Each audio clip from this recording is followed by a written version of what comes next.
नमस्कार दोस्तों, मैं हूं दीपक सिंह, दैनिक स्टेट समाचार से। कई बार हमने ट्रांसपोर्टर की आवाज उठाने का प्रयास किया, लेकिन आवाज ऊपर तक ढंग से पहुंच नहीं रही है। ये कहते हैं कि 50% सवारियों के साथ, पैसेंजर्स के साथ प्राइवेट वाले जो हैं वो गाड़ियां चलाएं, लेकिन इनकी एसआरटीसी की गाड़ियां देखो आप। जीएमसी मेडिकल कॉलेज में जो गाड़ियां हैं वो देखो, वो ओवरलोडेड चल रही हैं, फुल पैक। बैठी सवारियां तो बैठी, लेकिन खड़ी जो हैं वो खड़े होकर भी जा रहे हैं गाड़ियों में। कहीं तो एसआरटीसी की आप गाड़ियों में देखो तो वो तो नीचे खिड़कियों में भी लोग लटके हुए हैं, बैठे हुए हैं। लेकिन इनका फैसला जो है वो प्राइवेट पैसेंजर को लेकर ये कहते हैं कि 50% से ही चलेगा, कोई रिलैक्सेशन नहीं दी जाएगी, ना किराया बढ़ा जाएगा। ठीक है, किराया ना बढ़ाएं आप, क्योंकि लोग परेशान होंगे, लेकिन जो रूल रेगुलेशन आप जीएमसी वाले कर रहे हैं वही दें, एसआरटीसी वाले जो कर रहे हैं वही करने दें ना, चलाने दें इनको भी गाड़ियां। थोड़ा सा बताएं उनको कि मास्क आप डबल पहने लोगों को कहें। इनके जो ड्राइवर हैं, जो ऑनर हैं, उनको बता दें कि गाड़ियों में जो सवारियां आप बिठा रहे हैं वो इस तरह से बिठानी है। इनको सैनिटाइजर दे दें, या इनको कहें कि आप सैनिटाइजर लेकर रखें। लेकिन गाड़ियां तो आप एटलीस्ट इनको चलाने देंगे ना। गाड़ियां अगर ये लोग नहीं चलाएंगे तो फिर ये लोग कैसे जी पाएंगे। धारा 370 से ये धारा 370 जब हटाई थी तब से ये परेशान है, और कोई सुनवाई नहीं है। बस हमने फैसला ले लिया है, हमारा फैसला सर्वोपरि। इस पर हम चर्चा करेंगे। चर्चा करने के लिए हमारे साथ विजय सिंह चिब हैं जो प्रधान हैं ऑल जे&के ट्रांसपोर्ट वेलफेयर एसोसिएशन के। सर, आपका बहुत बहुत स्वागत है। हाँ, धन्यवाद दीपक जी। जैसा आपने कहा, एसआरटीसी और हमारी जो प्राइवेट ट्रांसपोर्ट है, तो बड़े दुख के साथ मुझे आज ये बोलना पड़ रहा है कि आपको पता ही है, जब से कल नई गाइडलाइन आई तो इससे पहले याद होगा आपको और आम जनता को भी, तकरीबन 45 डे हो चुके हैं। आज से 1.5 महीना पहले जब हमारे एलजी साहब जो मनोज सिन्हा जी हैं, इन्होंने एक ट्वीट किया था और उसमें जो सीटिंग कैपेसिटी 50% के हिसाब से एक ऑर्डर दूसरे ही दिन निकल गया। तो हमने उस टाइम एक प्रोटेस्ट किया था, क्योंकि इस कोरोना महामारी में हम नहीं चाहते थे कि हम रोडों पर निकलें, और हमारी मजबूरी बन गई थी, क्योंकि ड्राइवर हमारा, कंडक्टर और जो हमारा मालिक गाड़ी है, ये तीनों ही लोग इतने परेशान हैं। इस लॉकडाउन जब इन्होंने उसके बाद किया, लेकिन जब ऑर्डर आया था हमने उसी दिन ही समझ लिया था कि ये लॉकडाउन ही है। और जब हमने मांग की, 10 दिन हमारी गाड़ियां बंद रही और उसके बाद लॉकडाउन हो गया। अब मुझे बताइए कि मैं आपके माध्यम से, क्योंकि मीडिया जो है 4th पिलर है जिसे माना जाता है, आप मुझे एक चीज़ बताइए, अगर इन्होंने आज अनलॉक किया है और ट्रांसपोर्टरों को नज़रअंदाज किया है, मुझे बताइए, जी जो लोग इन्होंने एक SOPs के हिसाब से हमें अगर बोलते कि आप गाड़ी चलाइए और हमें बिठाया जाता, ये भी बैठते, और अगर बीच का कोई रास्ता निकलता तो हम जैसा कि आपने कहा, हम वाकई अपनी गाड़ियां सैनिटाइजर करके रखते और डबल मास्क के बिना हम सवारी को अंदर नहीं बिठाते तो बात बनती। लेकिन ऑर्डर ऐसा था कि इन्होंने वो ऑर्डर निकाला और हम पे थोप दिया। अभी कोई इनके साथ मीटिंग हुई है? देखिए, हाँ, मैं उस पर भी आऊँगा, लेकिन बीच में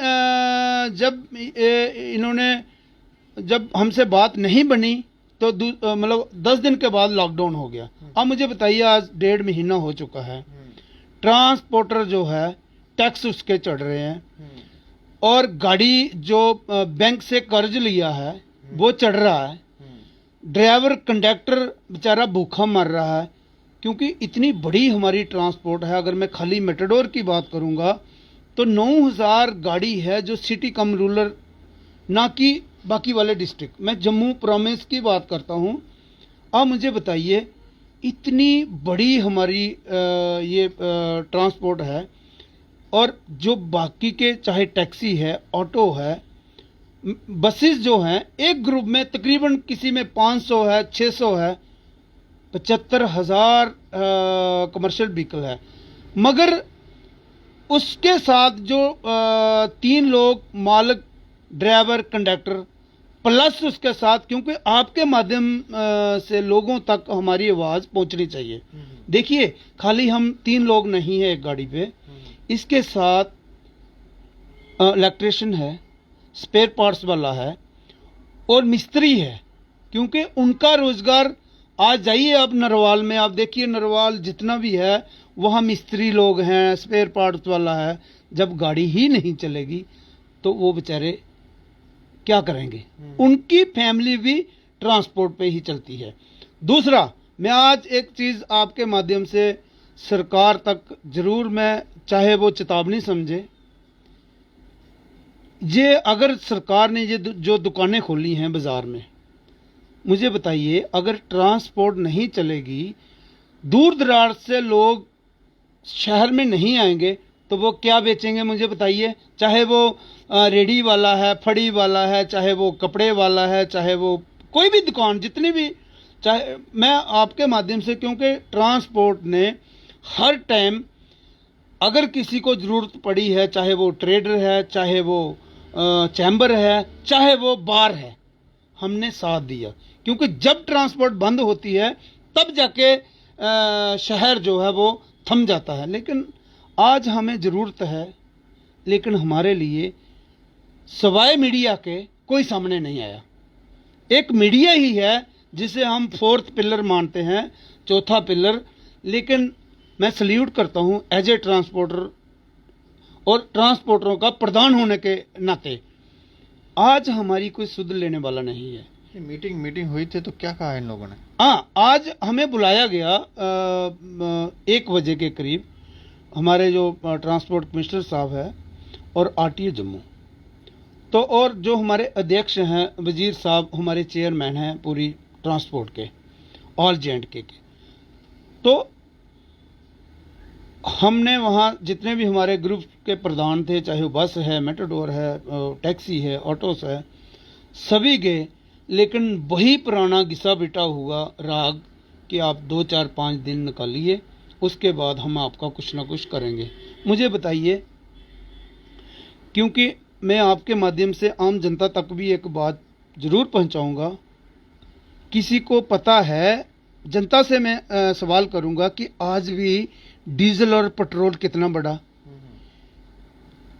क्योंकि ये एक सवाल है और सवाल लोगों के सामने आना चाहिए। मुझे बताइए कि आज डीजल 85 पैसे बढ़ा है, पेट्रोल भी बढ़ा है, लेकिन लोगों को नहीं पता। पहले क्या होता था दीपक जी, कि अपोजिशन होती थी, आज अपोजिशन नहीं है। आज जैसा हम देखते हैं, ये पॉलिटिकल लोग सोचते हैं अपोजिशन में सिर्फ मीडिया है। आप मुझे ये बताइए, आज जो 85 पैसे लीटर के पीछे डीजल बढ़ा है, किसी को पता है? मुझे नहीं लगता। आपके माध्यम से मुझे लगता पता चलेगा आज। इसी तरह पिछले दिन भी बढ़ा था। तो जब हमारा 19% किराया बढ़ा था, उस टाइम 82 रुपये लीटर डीजल था। आज आप देख लीजिए 98, 97, और कई स्टेटों में 100 से पार हो गया है, और कई स्टेटों में पेट्रोल जो है 105 रुपये है, और कई स्टेटों में वो 90 रुपये है, 95 रुपये है। इसी तरह डीजल भी जो है 7 रुपये इसी महीने में बढ़ा, 1 महीने में। मुझे बताइए 50% के हिसाब से कैसे गाड़ी चलेगी? क्योंकि हम नहीं चाहते थे कि हमारी तरफ से लोगों को नुकसान हो, और हमारी तरफ से इस सरकार को भी, अगर सरकार चाहती है कि हम रोडों पे आएं, जहां हमारे जो लोग भूखे मर रहे हैं वो आत्महत्या करें। क्योंकि ये मेन आज की डेट में जो घुट-घुट के घर में मर रहा है, उसको कोरोना भी घर में खा रहा है। अगर वो मान लो कि घर में वो भूखा मर रहा है, तो अगर वो बाहर निकलता है तो ये कोरोना से डराते हैं। अगर कोरोना ही है, मुझे आप बताइए इनकी एसआरटीसी की गाड़ी में कोरोना क्यों नहीं है? आप एक चीज मानते हो कि डॉक्टर हमारा भगवान होता है। जब किसी हालत में बंदा हॉस्पिटल पहुंचता है, हम डॉक्टर को ही भगवान मानते हैं, क्योंकि जिंदगी उसी के हाथ में होती है। आज आप इसकी गाड़ियां देखिए मेडिकल कॉलेज की, मीडिया ने जोर लगा लिया, लेकिन वो जैसे चलती हैं उसी तरह से ये लोग टस से मस नहीं हुए, बिल्कुल नहीं हुए। मैंने 100 के करीब वीडियोस जो एसआरटीसी की बनाई हैं, लेकिन मीडिया के पास तो हजारों की तादाद में होगी। मुझे बताइए, अगर इनकी जगह मेरी गाड़ी होती, आपको क्या लगता कि वो 1-2 महीने रिलीज होती? जज साहब उसको छोड़ते? लेकिन बड़े अफसोस से मुझे ये कहना पड़ रहा है। अब मुझे एक चीज बताइए, मुझे नहीं लगता ये कोरोना ये सब फ्रॉड है। हो सकता है मेरा ये कहने फ्रॉड तो ठीक है, वो हम नहीं कह सकते फ्रॉड है नहीं है, लेकिन हम जिस बात पर बात कर रहे हैं, मीटिंग के दौरान क्या उन्होंने कोई आपको रिलैक्सेशन की बात कही? जैसे आपको किस्तें वगैरह देनी है, उन्होंने कहा हो कि आइए हम आपकी माफ़ करवा देंगे, या कोई आर्थिक सहायता की बात की कि आपको ठीक है, आपकी गाड़ियां अगर आप नहीं चला रहे, 50% से आपको परेशानी है, तो हम कोई आर्थिक मदद देते हैं, आप गाड़ियां बंद रखें, ऐसी कोई बातें की हैं लोगों ने? नहीं, देखिए मैं फ्रॉड नहीं कह रहा, कोरोना है। क्योंकि जैसा मैंने बोला, फ्रॉड तो हो सकता है लोगों को ठेस पहुंचे, फ्रॉड नहीं है। अगर फ्रॉड नहीं है तो मैं एसआरटीसी और इन मेडिकल की जो गाड़ियां चल रही हैं मेडिकल कॉलेज में जितने भी, क्या उस पर सरकार को एक्शन नहीं लेना चाहिए था? बिल्कुल लेना चाहिए था। कितनी गाड़ियों पे इन्होंने कार्रवाई की। अगर इन्होंने ऐसे ही सिस्टम चलाना था तो हमें बोलते, हम भी पीसफुल तरीके से चलाते। इस कोरोना महामारी में वैसे ही लोग घरों से नहीं निकल रहे, लेकिन ऐसा नहीं हुआ। सिर्फ प्राइवेट फाइनेंस बंद है, प्राइवेट जो ट्रांसपोर्टर है उनकी गाड़ियां बंद हैं। बाकी गवर्नमेंट की एसआरटीसी की आप देखिए, बस स्टैंड से मैंने बहुत सारी आपकी रिपोर्टिंग देखी है, आपने एसआरटीसी का भी किया है। कहीं अगर हमारी चोरी छिपे कोई गाड़ी गई है, आपने उसकी भी रिपोर्टिंग करके दिखाई हमें। लेकिन उनको हमने, उन ट्रांसपोर्टरों को भी हमने पनिशमेंट दी है जो गए हैं, क्योंकि वो दुश्मन हैं ट्रांसपोर्टरों के।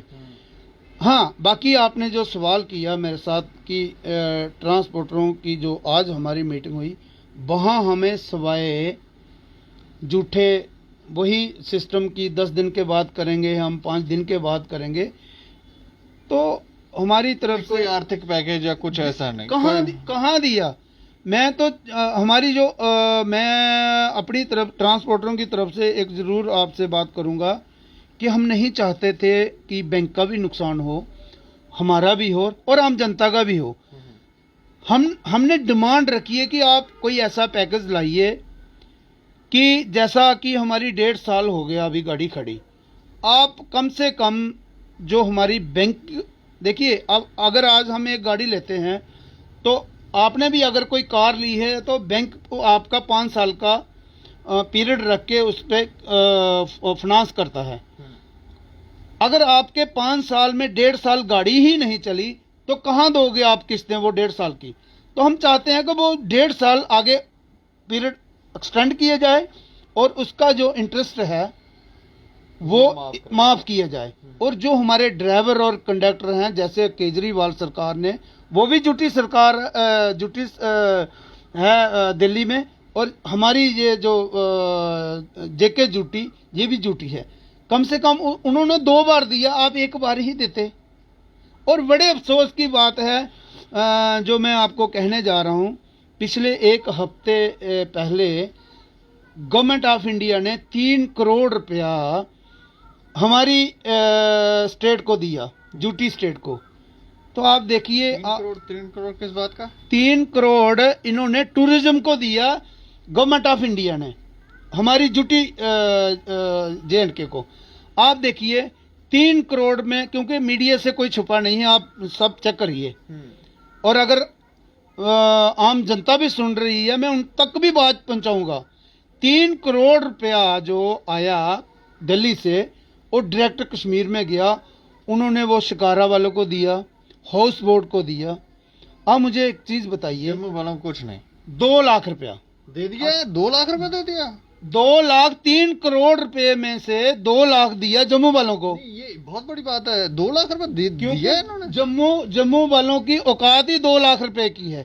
आपको पता होगा जब ये इलेक्शन हुए थे 2014 में, यही अपोजिशन में थे, यही डीजल के लिए चलाते थे, यही पेट्रोल के लिए चलाते थे, चाहे 50 पैसे भी बढ़ता था, कुत्ता भी मरता था, तब भी ये लोग बाहर निकलते थे। आज मुझे बताइए कहाँ है वो इनके नेता? अगर आजकल ये निकलते हैं, लोग इनको पूछ रहे फोटो हैं ना खाली फोटो खिंचवाते हैं। अगर कहीं आप देखिए, मैं सुबह एक पोस्ट देख रहा था जिसमें हमारे माननीय जो जम्मू पुंछ कॉन्स्टिट्यूंसी के हमारे सांसद हैं, श्री अपने जो हमारे एमपी हैं जुगल किशोर जी, और उन्होंने 20 बोतल रखी थी सैनिटाइजर की, जो 50 रुपए, बड़ी मुश्किल से वो 40 रुपए की आती है। शर्म की बात है। मुझे बांट रहे थे वो, बिल्कुल बांट भी नहीं रहे थे, खाली आप चेक करिए, मैं आपको दिखाऊंगा। एक टेबल पे 20 बोतल पड़ी है, मुश्किल से 40 रुपए की और 30 रुपए की वो बोतल है, तो छोटी सी। उनके पास पैसों की कमी हो गई होगी, वो थोड़ा परेशान हो गए होंगे। बिल्कुल। आप मुझे बताइए, कहीं वो दे भी नहीं रहे, खाली वो 20 बोतलें रखी है, मैंने गिनती करके, और ऊपर किसी ने लिखा भी है, ये हमारे संसद जी हैं। मुझे बताइए, ये लोग खाली फोटो खिंचवा रहे हैं। अच्छा, आप मुझे बताइए, 20 बोतलें रख के आज तो गली गली में जो एनजीओ हैं, आप मेडिकल कॉलेज में देखिए, मैंने इतने एनजीओ देखे हैं जो लाखों रुपया खर्च करते हैं लेकिन फोटो नहीं खिंचवाते। ये 5 रुपए की चीज देते हैं तो 20 फोटो खिंचवाते हैं। तो शर्म की बात है, हमारे जो ड्राइवर और कंडक्टर भूखे मरे, लेकिन इन्होंने, किसी ने देखा आपको? आपने देखा किसी को? अगर ड्राइवर और कंडक्टरों की अगर किसी ने सपोर्ट की होगी, वो हम लोगों ने एक दूसरे ने की। बड़े अफसोस के साथ मुझे ये कहना पड़ रहा है, मैं इनसे एक बात आपके माध्यम से, क्योंकि मैं 3 सालों से नहीं बोला, मैं वो भी बोलूँगा, क्योंकि आज हमें ज़रूरत है एक दूसरे की मदद करने की। अगर सरकार खुद नहीं करती, लेकिन हम ज़रूर करेंगे।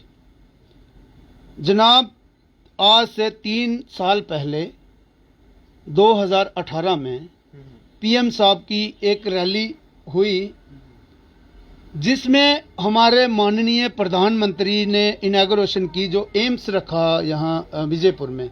हाँ। और बड़ी बड़ी बातें करते थे। अच्छा। मुझे बुलाया गया, मुझे कहा गया कि आप 1000 गाड़ी आपने देनी है।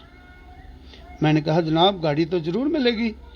आप मुझे एक चीज सोचिए, 1000 गाड़ी कहने के लिए तो मान लो कुछ भी नहीं है और बहुत बड़ी है, लेकिन जब किसी को 1000 गाड़ी आपने करके देनी, तो फिर गाड़ी तभी मिलेगी जब, जहां तो आपके पास खुला पैसा होगा, तो जहां आपकी रेपुटेशन होगी। तो मैंने इसी ऑफिस से 1000 गाड़ी दी जनाब। तो मेरा, क्योंकि मुझे आज 30 साल हो गए इस ट्रांसपोर्ट में, लेकिन आज मैं ऑल जेंड के ट्रांसपोर्ट जो हमारी एसोसिएशन है उसका प्रधान हूं मैं, लेकिन लोग सवाल हमसे करेंगे। मैंने 2 दिन में गाड़ियां देनी थी, मैंने 1000 गाड़ी करके डिवीजन कमिश्नर साहब जो हमारे पिछले अभी जो गए, हमने गाड़ियां दे दी इनके कहने पे, क्योंकि हमें पैसे नहीं मिलते थे। बाद में हमारा जो अपनी रेपुटेशन है वो खराब होती थी। मैंने इन्होंने पैसे देने की कोई बात की थी कि वैसे ही गाड़ियां? इन्होंने कहा आप गाड़ियां दीजिए। हर बार गाड़ियां इलेक्शन में भी जाती हैं, मिलिटेंसी में अगर कहीं जरूरत पड़ दी है तब भी, क्योंकि गाड़ियां गवर्नमेंट ले रही है। डिवीजन कमिश्नर जो होता है वो हमारी जो जम्मू प्रोविंस का मालिक होता है। तो मेरे से इन्होंने 1000 गाड़ी ली, और गाड़ी लेने के बाद इन्होंने मेरे साथ कमेंटमेंट हुई, उसमें डीसी जम्मू और आरटीओ जम्मू प्लस उसके नीचे जितने भी ARTOs हैं, सबसे मेरी मीटिंग में उन्होंने कहा 10 दिन का टाइम दीजिए और 10 दिन के बाद हम आपकी जो पेमेंट्स हैं वो क्लियर कर देंगे। मुझे बताइए, उस टाइम जो हमारे माननीय प्रधानमंत्री जिनकी सब पूरा इंडिया इज्जत करता था, लेकिन मुझे नहीं लगता आज कर रहा है कि नहीं कर रहा है, क्योंकि हम तो उनकी आज भी लोग इज्जत करते हैं। मैं भी करता हूं। ये भाजपा के थोड़े लीडर यहाँ पर इनको थोड़ा फर्क हो गया है। मैं भी इज्जत ही करता हूं, तभी 1000 गाड़ियां दी। लेकिन चलो, पेमेंट के लिए किसने कहा 10 दिन में दे देंगे? ये कौन सा लीडर था? ये लीडर नहीं थे, डिवीजन कमिश्नर आरटीए जम्मू, और प्लस इसमें डीसी हमारे जम्मू। अब मुझे बताइए, 25 एमएलए थे इनके, 25 एमएलए को 1000 गाड़ी प्रोवाइड की पीएम रैली के लिए। मुझे एक चीज बताइए, मुझे लगता है ये 25 एमएलए पैसे खा गए हमारे। खागे? ये पैसे ही खाते हैं? बिल्कुल। आप मुझे बताइए, अगर मेरे तक पेमेंट नहीं पहुंची, मुझे लगता है ये खा गए। मुझे बताइए, 1 करोड़ रुपया कम नहीं होता, 1 लाख हो 2 लाख हो, 1 करोड़ प्लस पैसे हैं हमारे। जैसा आपने बोला, प्रधानमंत्री हमारे अच्छे हैं, उनकी सभी इज्जत करते हैं। मुझे लगता है ये पैसे लेने के लिए मुझे जंतर मंतर जाना पड़ेगा, प्रधानमंत्री से बात करनी पड़ेगी, तभी जाके। और मैंने प्रधानमंत्री को लेटर लिखा, मैंने नितिन गडकरी को लिखा, मैंने हमारे जो माननीय पीछे 2 एलजी रह चुके हैं, सत्यपाल मलिक और श्री मुर्मू जी, और इनको भी, जो अभी मनोज सिन्हा जी हैं, इनको नहीं बोला आपने? ये जो हमारे इस समय भाजपा के प्रधान हैं, मैंने रविंदर रैना को भी मेल की है। क्या ये मेल नहीं दे? अब मुझे एक चीज, मेल क्या, फोन करके बोलना था, आपका फोन नहीं उठाते हैं? कहाँ फोन उठाते हैं जी? ये किसका उठाते हैं फोन? ये उन लोगों का जो बीजेपी के, इनके जो खास हैं। अब मुझे बताइए, अगर अरविंदर रैना जी प्रवक्ता हैं, प्रधान हैं बीजेपी की, इनको नहीं पता ड्राइवर और कंडक्टर, इतनी बड़ी इंडस्ट्री है, 75, मुझे बताइए 75,000 कमर्शियल व्हीकल, उसमें ड्राइवर, जैसे मैंने गिन के बताया, ड्राइवर, कंडक्टर, मालिक, 75,000 व्हीकल्स हैं। आप अंदाजा लगाइए, उनके साथ अगर मैं ड्राइवर हूं तो क्या मेरी फैमिली में 4 लोग तो होंगे, मेरे कंडक्टर के घर में 4 लोग होंगे, मालिक के घर में 4 लोग हैं, मिस्त्री के। तो मुझे आप बताइए, ये हमें पता नहीं क्या समझ रहे हैं। 75,000 व्हीकल के अगर ड्राइवर कंडक्टर, कितने एमएलए बनते हैं आप चेक करिए इनका डाटा। एक एमएलए ने कितने वोट लिए हैं? किसी ने 10,000, किसी ने 20,000, किसी ने, और कई जगह इन्होंने 1,000 भी लिया है कश्मीर में। आप मुझे एक चीज बताइए, हमें इन्होंने समझा ही कुछ नहीं। मैं आपके माध्यम से जरूर इनको, आप चाहे ये मेरी सलाह समझे, चाहे ये चेतावनी समझे, ये हमें मजबूर कर रहे हैं। इस कोरोना की महामारी में हम घरों से बाहर नहीं निकलना चाहते थे, लेकिन मुझे लगता है जो कल हमारी मीटिंग होगी तो फिर हमारी जो लड़ाई होगी वो आर पार की होगी। साफ संदेश है कि आर पार की लड़ाई, अगर नहीं सुनेंगे तो लड़ाई। बिल्कुल। देखिए, भूखे कब तक मरेंगे? अगर हमें मरना ही है, हम भूख से क्यों मरेंगे? कोई भी नहीं चाहता वो भूख से मरे, तो मजबूरन हमें घर से बाहर निकलना पड़ेगा, तो फिर जाके सरकार के कान में बात पहुंचेगी। तो मैं आपके माध्यम से, अभी टाइम है सरकार के पास, मैं गवर्नर साहब से अपील करूंगा, आप उठिए, नींद से जागिए। ट्रांसपोर्ट का जो सिस्टम है, हाँ, अगर चाहते हैं कि हमने किराया नहीं बढ़ाना, मैं ये भी नहीं चाहता आप किराया बढ़ाओ, मत बढ़ाइए आप। अब सीटिंग कैपेसिटी जैसे एसआरटीसी चल रही है, जैसा मैंने कहा, बाकी गवर्नमेंट की आपकी गाड़ियाँ आप चलने दीजिए। हम डबल मास्क और सैनिटाइजर, हम बिना मास्क के गाड़ी में किसी को नहीं बैठने देंगे। लेकिन कुछ तो कुछ करिए जनाब, हमारे साथ बैठिए और बीच का रास्ता निकालिए। चलिए, शुक्रिया सर हमसे बातचीत करने के लिए। तो मैसेज क्लियर है, अगर समझ आती है तो ठीक, नहीं आती है तो फिर ट्रांसपोर्टरों ने पहले भी हंगामा किया था, अब भी हंगामा करेंगे, हंगामा लोग करते रहेंगे, सुनवाई कोई नहीं है। लेकिन सवाल यह है कि एसआरटी की बसेस क्यों ओवरलोडेड हैं, जीएमसी की बसेस क्यों ओवरलोडेड हैं? ये ओवरलोडेड हो सकती हैं तो इनका 50% क्यों? ये हमें लगता है इसका जवाब तो आपको देना ही होगा। बाकी ये कह रहे हैं कि 1000 गाड़ी पेमेंट की बात हुई, खा गए, कुछ मत दो, लोगों का इस्तेमाल करो। फिर कहते हैं जी आजकल लोग हमारे सुन नहीं रहे हैं। क्या सुनेंगे? तुम लोगों ने विश्वास ही खत्म कर दिया लोगों से। जनाब सुनिए, इस कोरोना महामारी में अगर सरकार हमें पैकेज नहीं देती कोई, मैं आपके माध्यम से क्लियर कर दूंगा, क्योंकि वो पैसा हमने ट्रांसपोर्टरों को, कुछ ट्रांसपोर्टरों को मैं 1 करोड़ रुपया तो नहीं दे सकता था। मेरे पास जो मेरी अपने घर की जो बिल्डिंग थी और मेरी जो अपनी पर्सनल गाड़ियां थी, उन पे मैंने प्राइवेट फाइनेंस से लेके पैसे कुछ लोगों को दिए मैंने। मैं आपके माध्यम से इन लोगों तक जरूर बात पहुंचाऊंगा, यार आप अपना मेरा उधार तो दे दीजिए, मैं आपसे आगे हाथ नहीं फैला रहा, कम से कम वो पैसा मुझे दीजिए। मेरे पीछे महामाई की फोटो लगी है, मैं कसम खाता हूं मैं इन ड्राइवर और कंडक्टरों में बांट दूंगा, लेकिन मुझे पैसा दीजिए, क्योंकि 3 साल से मुझे पैसा नहीं दिया तो मैं वो पैसा वैसे भी किसी प्राइवेट फाइनेंस से लेके मैंने लोगों का दिया है। अगर जिन लोगों को मैं नहीं दे सका तो कम से कम आप मुझे पैसा दीजिए, मैं उन लोगों में बांट दूंगा। लेकिन मैं आपके माध्यम से उन ट्रांसपोर्टरों को क्यों ये चीज़ सामने ला रहा हूँ कि लोगों को हो सकता है कि लगे कि कहीं हमारे पैसे ट्रांसपोर्ट यूनियन तो नहीं खा गई, मैं इसलिए ये चीज़ आज सामने ला रहा हूँ। मैं माफ़ी चाहूँगा उन जो ब्यूरोक्रेट जो अफसर साहिबान बैठे हैं, अगर हो सकता है उन्हें इस मेरी आवाज़ से थोड़ी सी ठेस पहुँचे, क्योंकि हर वो ऑफिसर अपनी नलायकी छुपाता है, लेकिन उस नलायकी में अगर मैं कहीं पिस जाऊं तो मैं नहीं पिसूंगा। मैंने पैसे लेने हैं और आम जनता के वो देने हैं, इसलिए प्लीज़ वही मुझे पैसे दे दीजिए जो उधार आपने उधार देना है। 25 MLA ने उन्होंने उधार देना है जनाब, मेरा कोई मैं उनसे भीख नहीं मांग रहा, और ना ही किसी आपने देखा कभी MLA से किसी ने आपने कल्पना की है कि ये नेता उधार देते हैं वापस? लेकिन बीच में सरकार थी, इसीलिए मैं आपके माध्यम से सरकार से मांग कर रहा हूं, कम से कम वही हमारा उधार दीजिए, ताकि हम इन जो दबे कुचले जो हमारे ड्राइवर कंडक्टर्स हैं, क्योंकि इन्होंने हर टाइम हमारा खून चूसा है, लेकिन बदले में हमें कुछ नहीं दिया। तो मैं अंत में गवर्नर साहब से अपील करूंगा कि आप उठिए, नींद से जागिए।